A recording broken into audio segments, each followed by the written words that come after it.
Salut à tous, je m'appelle Antoine Caron et je suis heureux de vous accueillir sur cette chaîne dédiée à la pêche.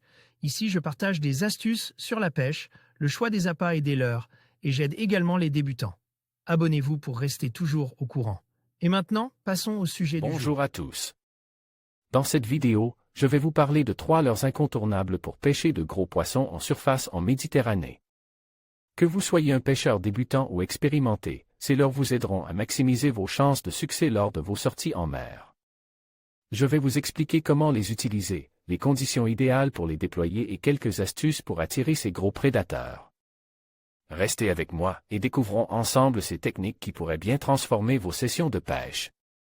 Écoutez cet article. Le popé, leurre incontournable de la pêche en surface. Le popé peut être utilisé pour capturer l'ensemble des grands prédateurs de Méditerranée. Toutefois, il est important de varier la taille et la forme de la bouche pour s'adapter au comportement du poisson que l'on cible. Près d'un sec rocheux, les espèces que l'on peut rencontrer sont la céréole et le barracuda qui apprécient particulièrement les popés qui popent fort. Le but est de créer une grosse bulle, avec un popé conséquent, 13 à 15 cm, qui résonnera dans l'eau pour faire monter les poissons vers la surface. Les liches et les tassergales sont plutôt des poissons d'embouchure et de fond sableux.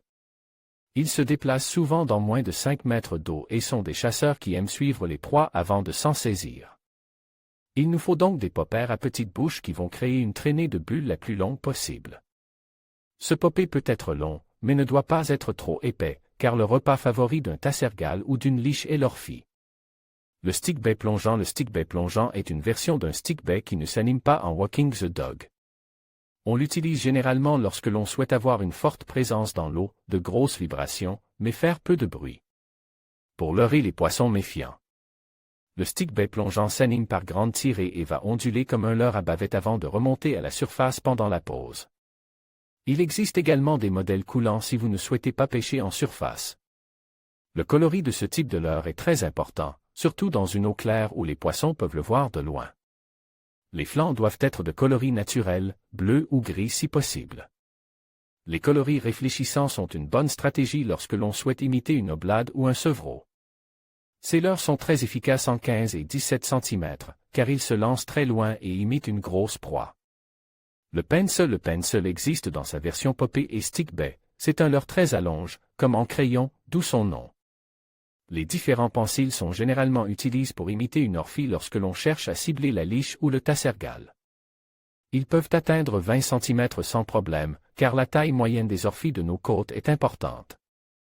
Les pensils s'animent canne haute, en donnant des coups de sion et en moulinant rapidement.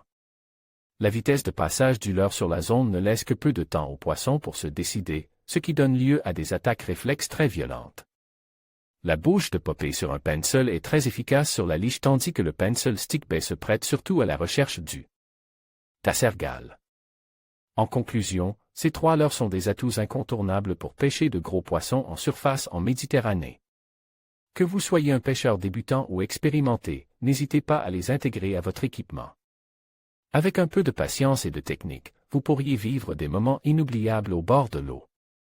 Merci de nous avoir suivis et à bientôt pour de nouvelles aventures de pêche.